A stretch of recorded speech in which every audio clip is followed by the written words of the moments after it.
The wind moved across the plains like a ghost that refused to rest. It sang through the canyon walls and carried with it the dust of old dreams, dreams buried under red sand and cold rock. The year was 1878, and the Arizona frontier was a place where fortunes and hearts both turned to dust if a soul wasn't careful. Clara Hastings had not been careful. Or perhaps she had simply been unlucky. She trudged down the frozen trail leading away from Red Mesa, her shawl drawn close, boots scraping against brittle earth. Behind her lay a town that had no mercy left to give. 6 months ago, her husband had gone down in a mine collapse, one of 12 men swallowed whole by the mountain. She'd waited for help, waited for hope, but all she got were condolences and whispers. A widow, no family, no money, no work. The men offered pity that came with hands that lingered too long. The women offered advice that stung more than the wind. Go east, Miss Hastings. There's no place for a lady alone out here. So Clara went west instead, into nowhere. Her small pack held a tin cup, a Bible, and one photo of her and her husband taken before the mine. The rest she had sold or left behind. The road ahead curved through empty plains where the horizon seemed endless, but the winter had come early. Clouds gathered, gray and heavy, and the first flakes of snow began to fall. By dusk, she could no longer see the trail. Her breath came in clouds, her body shaking. She whispered prayers to keep her courage, but the cold bit deeper with every step. Somewhere beyond the ridge, a coyote cried, a lonely, hollow sound that echoed her own heart. When her knees buckled and she fell into the snow, Clara thought of her husband's face, the way he used to laugh, the warmth of his hand in hers, and she let herself fall into darkness. When she woke, she was not dead. A crackling fire danced near her face, its light golden and alive. She blinked, confused. The ceiling above was wood, not sky. The smell of smoke, pine, and leather filled her lungs. Someone moved in the corner of the small cabin, tall, silent, broad-shouldered. You're awake. The voice was deep, calm, steady, the kind that came from someone who didn't waste words. Clara pushed herself up slowly, her head spinning. Where am I? My land, the man replied. His eyes were dark, sharp as obsidian, and his skin the color of the canyon walls at sunset. He wore his hair long, tied with a leather strap. She swallowed. I didn't mean to trespass. He didn't answer at first, only stirred the fire. You would have died out there, he said finally. Her heart quickened. Why did you help me? The man looked at her then, a steady, unreadable gaze. You need work, he said simply. And I need company on cold nights. The words hung between them, heavy and strange. Clara's pulse jumped. What do you mean by that? He shrugged, adding a piece of wood to the fire. You can leave when you're strong enough, or you can stay. There is work here, cooking, sewing, tending the fire. Winter is long in these mountains. I have no one. His tone was not threatening, just honest, matter of fact. Still, her breath caught in her throat. You're Apache, she said quietly. I am. The fire cracked. Outside, the wind howled like an animal that had lost its way. Clara wrapped the blanket tighter around her. She thought of the men in town, the way they looked at her, the way they would have left her to freeze without a thought. And here was this man, an Apache, a stranger, who had carried her from the snow and lit a fire for her. She met his gaze again. What's your name? Taza. I'm Clara. He nodded once as though that was enough. Rest now, Clara.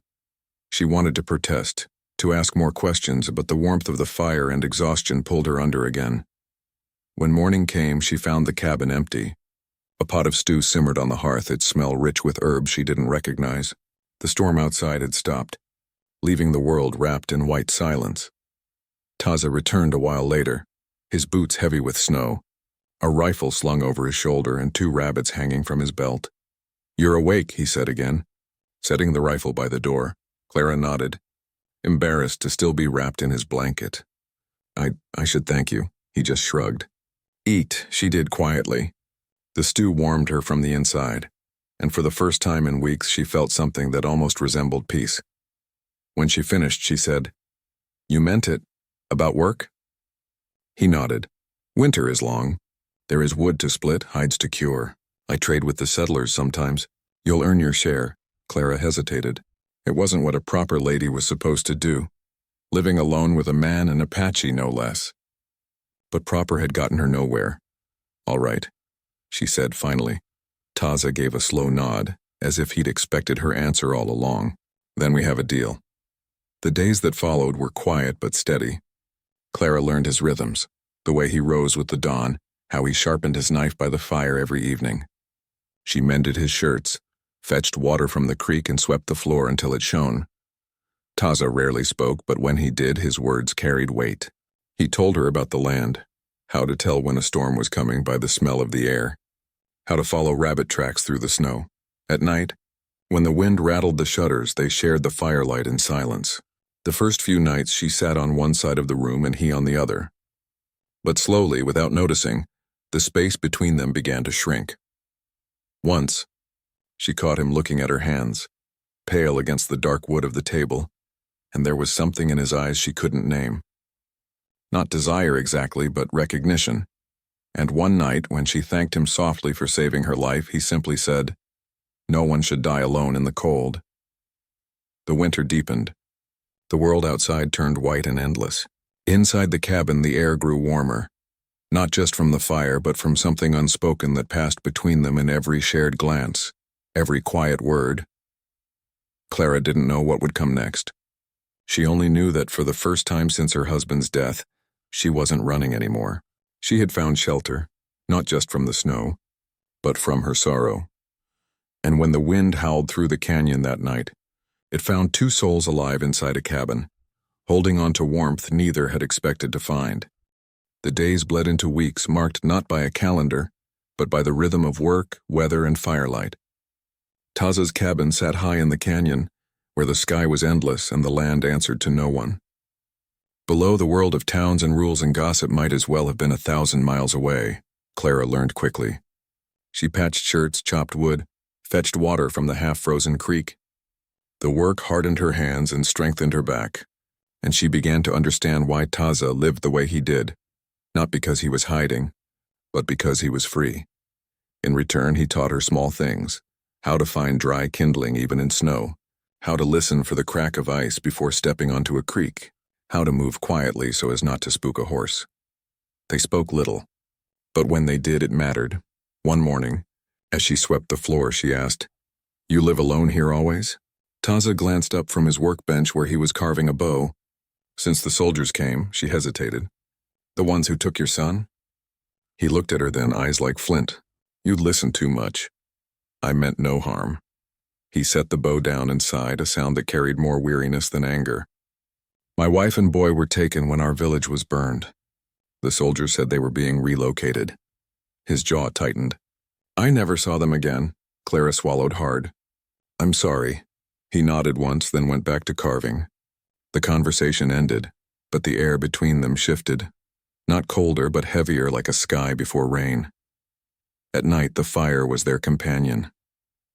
They ate in silence, sometimes with soft conversation about things that didn't hurt, weather, hunting, how the stars seemed brighter in the canyon. One evening, Taza brought in a small pine tree, its roots wrapped in cloth. "What's that for?" Clara asked. He set it by the hearth. "For life," he said simply. "When my people lose someone, we plant a tree. To remember. To promise the world that something good still grows." Clara knelt beside it, touched its needles. "Then let it be for both of us," she whispered. That was the first time he smiled, really smiled, and she felt something in her chest shift like thawing ice. Winter deepened, and the nights grew longer. They shared the cabin easily, but Clara sometimes caught herself watching him, the way he moved, calm and deliberate, how he never wasted a gesture. He was unlike any man she'd known. The men in town had spoken loudly, laughed crudely, and carried their worth on their shoulders. Taza carried his in silence. He didn't need to prove himself. He simply was. She found herself wondering what it would be like to touch that calm, to feel his hand linger when he passed her a cup. One night she burned her fingers on a kettle. Before she could hide it, Taza was there taking her hand in his. His touch was warm, gentle and sure. "You move too fast," he murmured, applying a paste of crushed herbs to the burn. "I was trying to finish before dark." He looked up, a hint of a smile at the corner of his mouth. "The sun doesn't care if your stew is ready." The unexpected humor made her laugh softly. and his smile deepened, the first real warmth between them that wasn't from the fire. In the days that followed, the air between them changed. Not with words, but with quiet looks and small kindnesses. When she mended his shirt, he thanked her in Apache.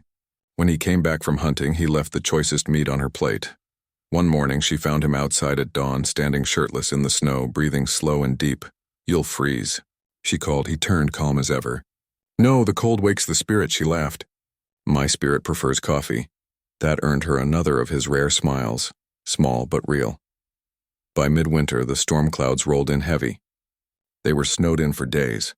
The world outside vanished beneath white silence, leaving only the crackle of the fire and the creak of wood. On the third night, the cabin felt smaller than ever. Taza sat by the fire, sharpening his knife. Clara pretended to read the worn Bible in her lap, though she hadn't turned a page in an hour. Finally, she set it down. "When you said I could stay for the winter, what happens after?" He paused, glancing up. "You leave if you wish, and if I don't?" He studied her a long time before speaking. "Then stay." Simple words, but they hit her heart like an arrow.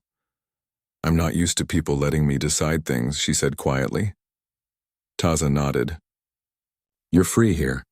The snow doesn't ask who you were before." Something about the way he said it made her throat tighten. She turned to the fire. "Do you ever miss your people?" He looked into the flames, the light catching the scars along his forearm. "Every day. But missing is like hunger. It reminds you you're alive." His words lingered long after they fell silent again. That night, as the fire burned low, Clara couldn't sleep. She sat up, staring at the small pine tree by the hearth, its needles silver in the firelight. Taza stirred, half awake. "You should rest." "I can't." He sat up slowly, his eyes shadowed in the glow. "Something wrong?" "No," she said softly. "I just keep thinking how strange this is. Two people who were never meant to meet, sitting in the same room because the world forgot about them." He regarded her for a long moment. "The world forgets many things," he said. "Sometimes that's a blessing." Clara smiled faintly, though her eyes glistened. "You're not what I expected." "What did you expect?" "I don't know. Maybe someone rough, someone who'd take what he wanted." Taza's gaze softened. "I take only what's freely given." Her breath caught. For a long heartbeat, neither moved. The fire snapped, a log settling into coals. Then she looked away, her cheeks warm. "Good night, Taza." "Good night, Clara." She turned toward the wall, but she didn't sleep. And long after his breathing had evened, she could still feel the weight of his words, and the quiet promise they carried. By morning, the storm had broken. Sunlight poured through the cracks in the shutters, casting golden lines across the floor. Clara stepped outside and looked over the canyon, a world reborn in light, untouched and endless. Taza joined her silently, standing close enough that she could feel the heat of him even in the cold air. "It's beautiful," she whispered. He nodded. "It lives again." Clara turned to him, her heart unsteady. "So do I," she said softly. He looked at her then, really looked. And for a moment the world stopped moving.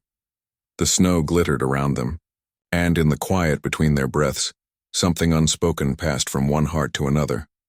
Neither of them said the words. They didn't have to.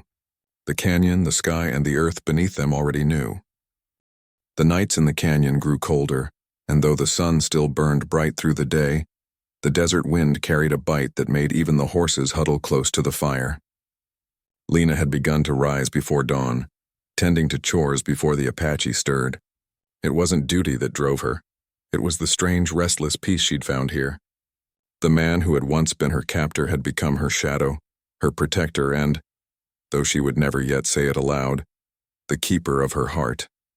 The Apache, known to his people as Koa, had changed too. Once he was stone-faced and sharp-tongued, a man of few words and fewer smiles. But Lena had seen him laugh now, quiet, startled laughter that came when the horses kicked dust at his boots or when she tried to scold him in broken Apache and got the words backward. It made her feel foolish, yes, but alive. One evening, as the sun sank behind the red mesas and the sky turned into bands of violet and gold, Koa found her sitting on a rock by the river. She was brushing out her hair, and the setting light caught in it like fire. He stood silently for a long time before speaking. You think of home, he said at last. She hesitated, then nodded. Sometimes. But it doesn't feel the same anymore.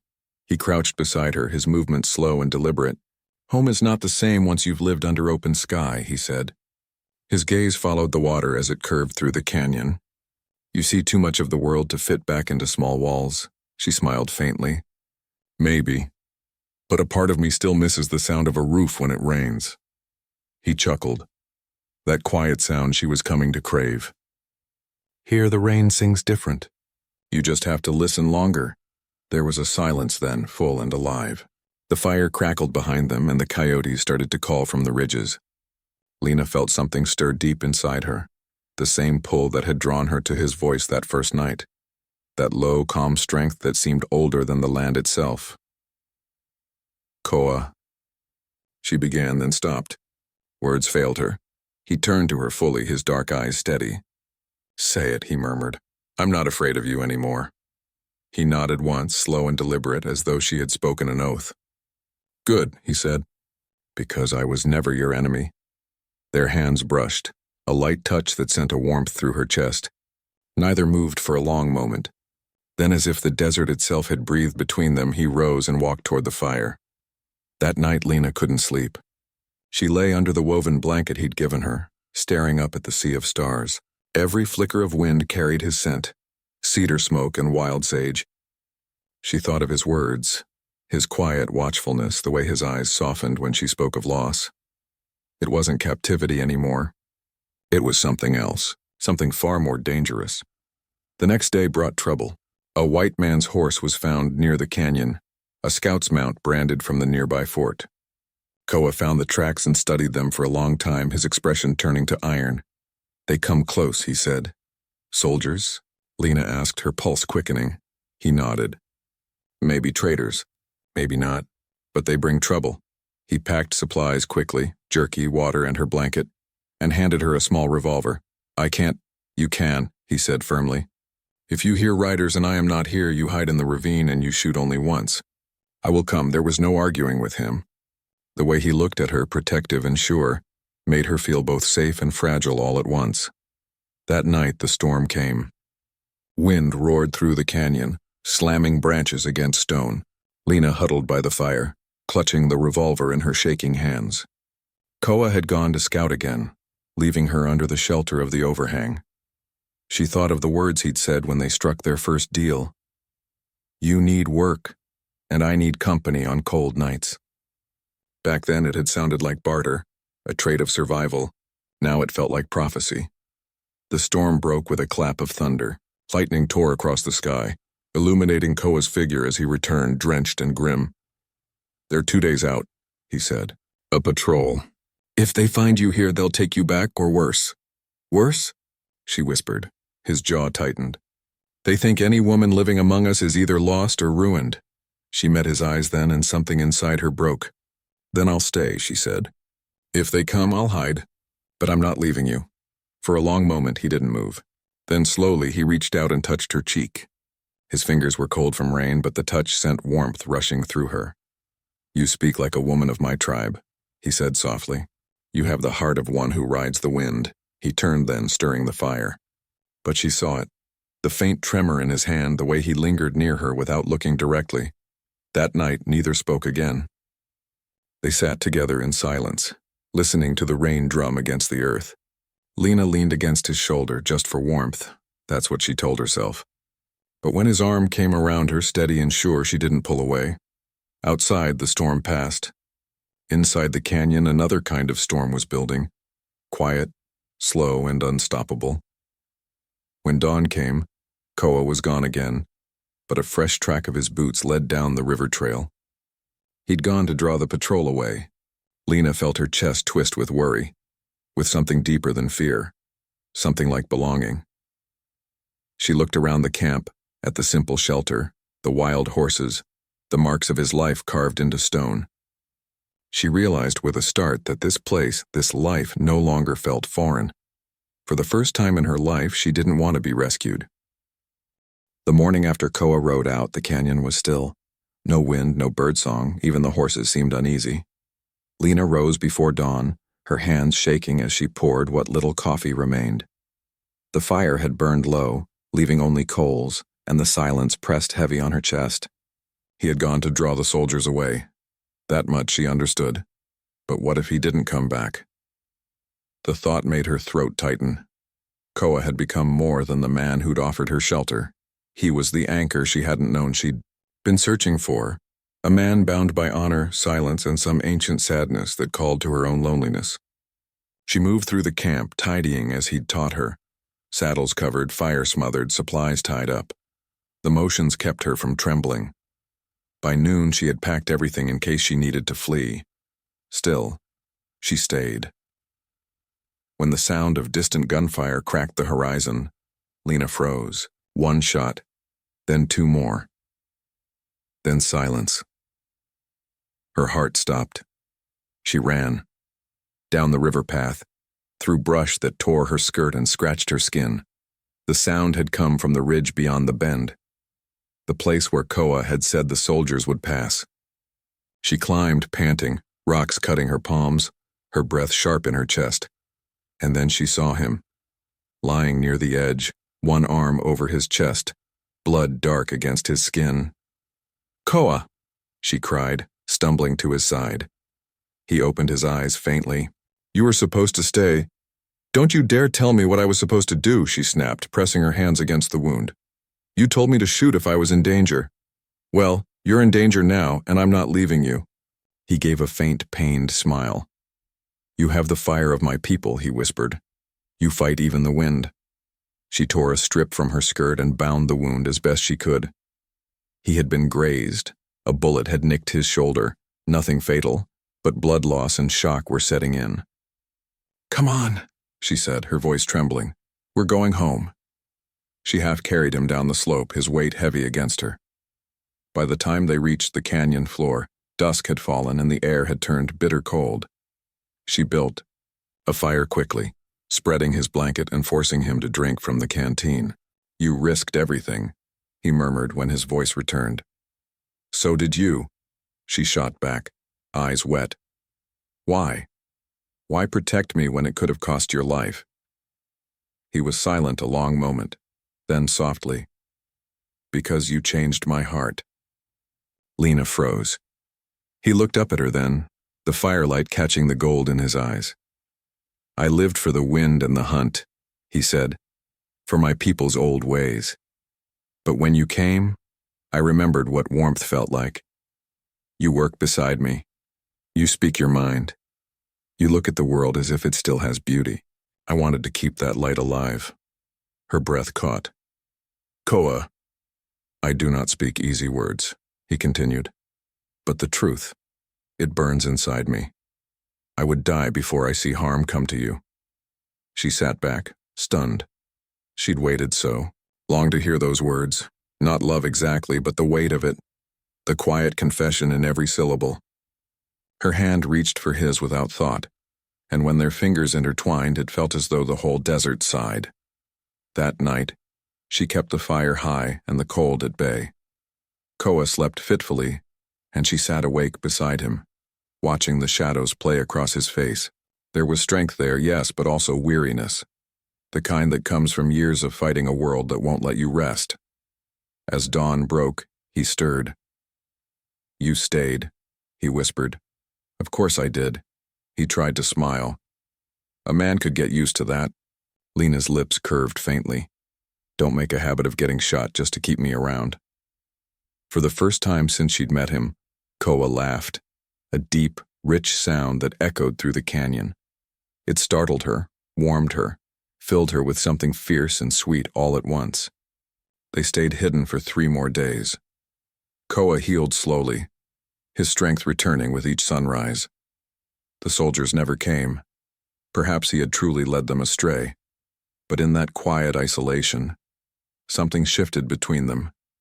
He would sit close by the fire now, not across from her, but beside her. Sometimes his hand would brush her shoulder as he passed. Other times, when the night grew cold, he would place a blanket over her and linger a moment too long. The unspoken promise grew stronger with each passing hour. On the 4th night, as The wind howled outside and the moon rose high. Lena found herself unable to sleep.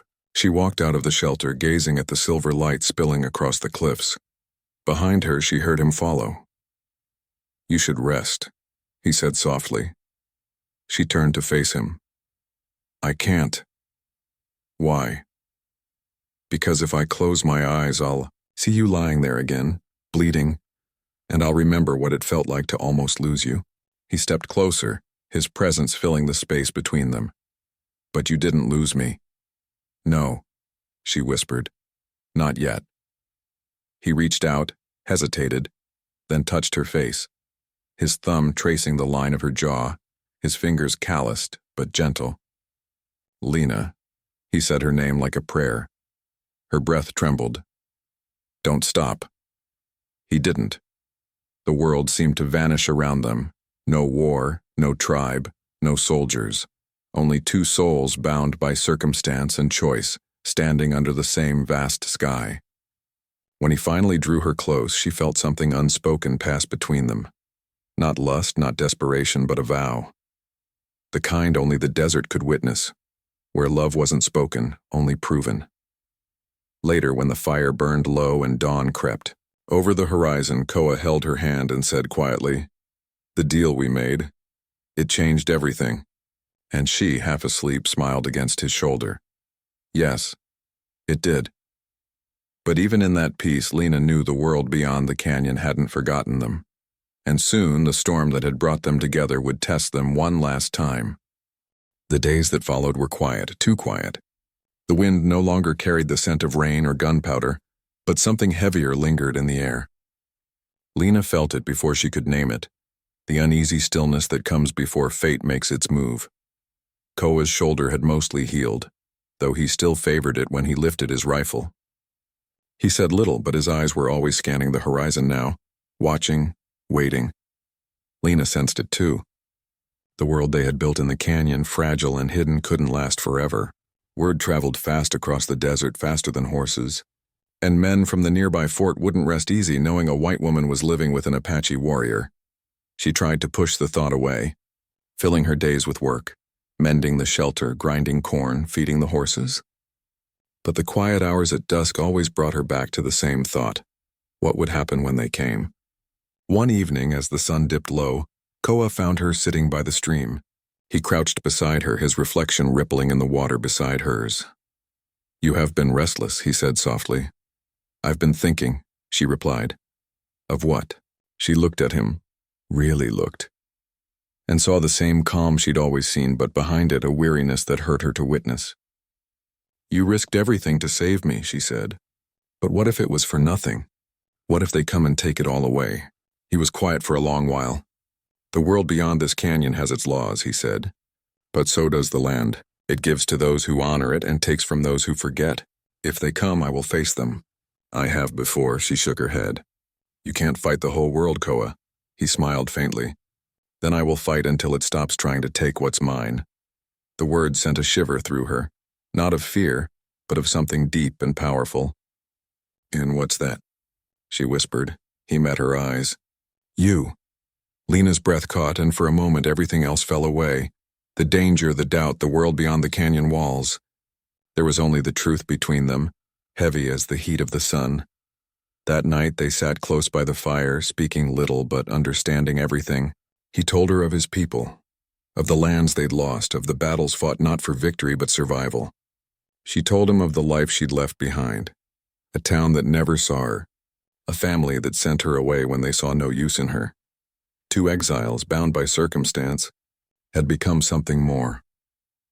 When dawn broke the next morning, Koa was gone again. This time she didn't panic. She knew he would return. But when hours passed and the sun climbed high, she felt unease creep in. Then she saw the dust, a line of riders, blue uniforms glinting in the light, winding down the distant ridge. Soldiers. Her heart pounded. She grabbed the revolver and what supplies she could carry, then ran to the horses. But before she could mount, a sharp voice rang out, "Hold there!" She froze. 5 men on horseback, rifles raised. One of them, an older man with a sun-creased face, dismounted and approached. "Name's Captain Harlan," he said. "We've been tracking Apache activity through this region." And then we find you, a white woman, alive and well in their camp.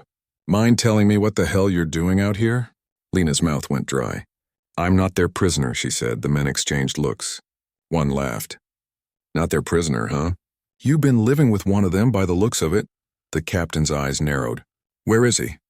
I don't know, she lied. A gunshot cracked through the air. The captain spun. One of the men fell from his horse, blood blooming across his chest. The others ducked for cover. From the ridge above, Koa's voice thundered, Leave her!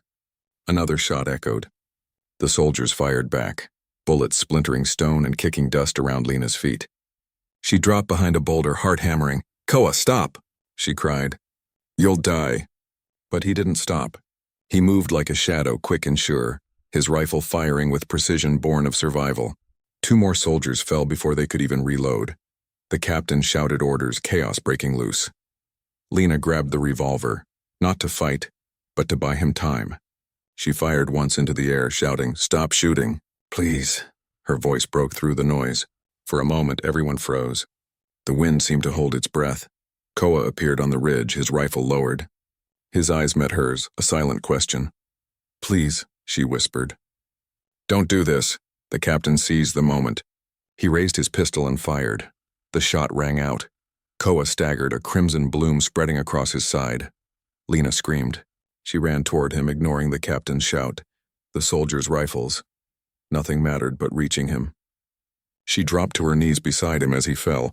Why, she gasped, pressing her hands to his wound. Why did you do it?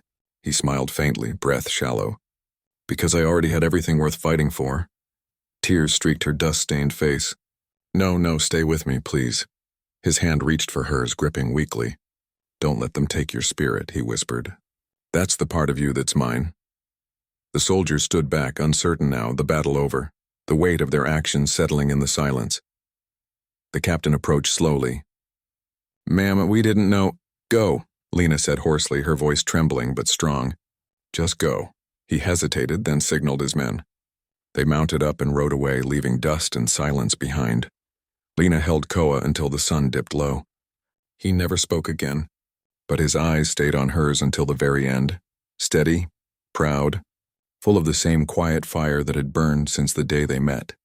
When the last light faded, she buried him beneath the cedar tree by the stream, marking the grave with stones and his knife. She sat there long after dark, listening to the wind whisper through the canyon, the same wind that had once carried his voice. Weeks passed. She stayed there still, built a small shelter by the river, tended the horses, lived by the ways he'd taught her. People in town whispered that a white woman had gone mad, living alone among ghosts. But Lena didn't care. Every night, she'd light a small fire just as she had when he was alive, and watch the flames dance against the canyon walls. Sometimes, when the wind shifted, she swore she heard his voice again. Low, warm teasing, you need work, and I need company on cold nights. And she'd smile, whispering into the darkness, you still have both. The deal had changed everything, not because it brought 2 people together, but because it taught her what love meant in a world that took more than it gave. To find warmth in the cold, to choose freedom over safety, and to carry the memory of a man who had given her the one thing no one else ever had, belonging. And as the moon rose over the canyon, Lena leaned back against the cedar, eyes closed, and for the first time since his death, she didn't feel alone.